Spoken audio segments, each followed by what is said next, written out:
Egyszer volt, hol nem volt, a kerek erdő közepében, ahol a fák olyan magasra nőttek, hogy a csúcsuk elérte a felhőket, élt 3 testvérnyuszi, Gyuszi, Robi és Bubi. Ez a 3 nyuszi híres volt a jókedvéről és arról, hogy mindig valami különlegeset találtak ki. Egy hideg téli reggelen azonban Bubi egy váratlan ötlettel állt elő.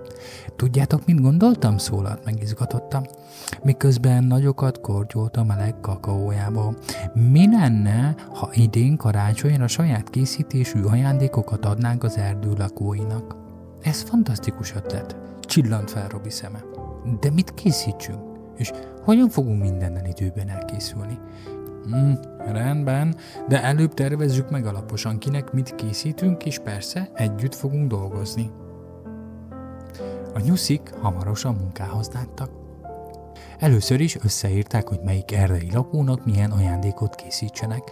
Medve úrnak, aki szerette a természetet, díszeket és gyönyörű koszorút terveztek. A Bagoly úrnak, aki mindig olvasott, egy különleges könyvjelzőt támadtak meg, a Rókakomának pedig egy kis fonott kosarat, amiben bogyók lesznek. Rendben, mondta Gyuszi határozottan, először is gyűjtsük össze az alapanyagokat. A nyuszik elindultak az erdőbe. Gyuszi galjakat gyűjtött a koszorúhoz, Robi illatos fűszereket keresett a könyvjelző díszítéséhez, Bubi pedig színes szalagokat, apró dobozokat szedett össze. Amikor minden hozzávalót hazavittek a kis házukba, nekiláttak dolgozni. Gyuszi elővette az ollóját, a ragasztóját, és a galjakat elkezdte egy koszorúvá fonni. Hát ez nem is olyan könnyű, sóhajtott, miközben egy ág visszapattant a helyéről. Hadd segítsek, ajánlotta Robi, aki közben már kivágta a papírból a könyvjelző alapját. Te fonod azt az ágakat, én pedig összekötöm őket ezzel a szallaggal. Rendben? Rendben. Bubi közben lelkesen festette az apró tobozokat arany és ezüst színűre.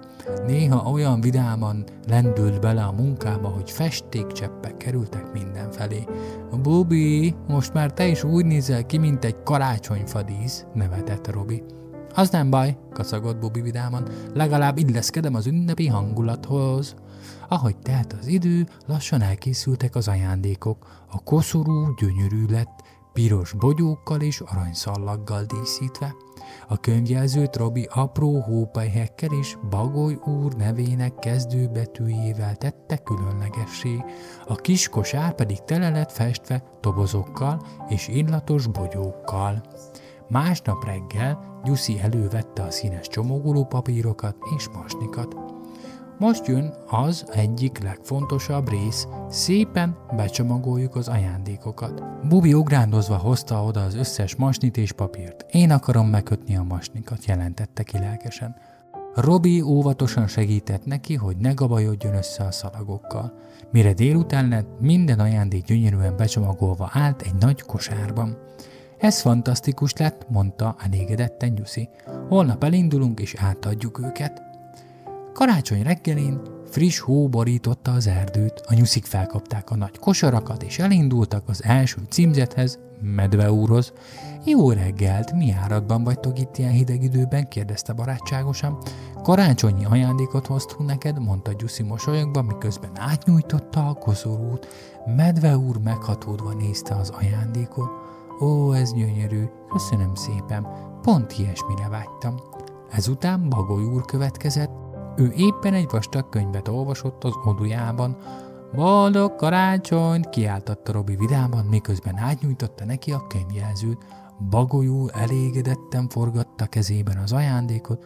Pont erre volt szükségem, nagyon szépen köszönöm.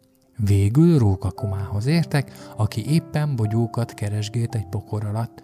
Neked is hoztunk valamit, mondta Bubi izgatottan, miközben átnyújtotta neki a kis kosarat. Rókakoma boldogan vette át az ajándékot. Ez igazán hasznos lesz, köszönöm nektek. Amikor minden ajándékot átadtak, a nyuszik hazafelé tartottak kis házukba.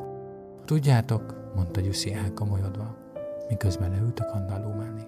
Tudjátok, mondta Gyuszi elkomorodva, miközben leült a kandalló mellé.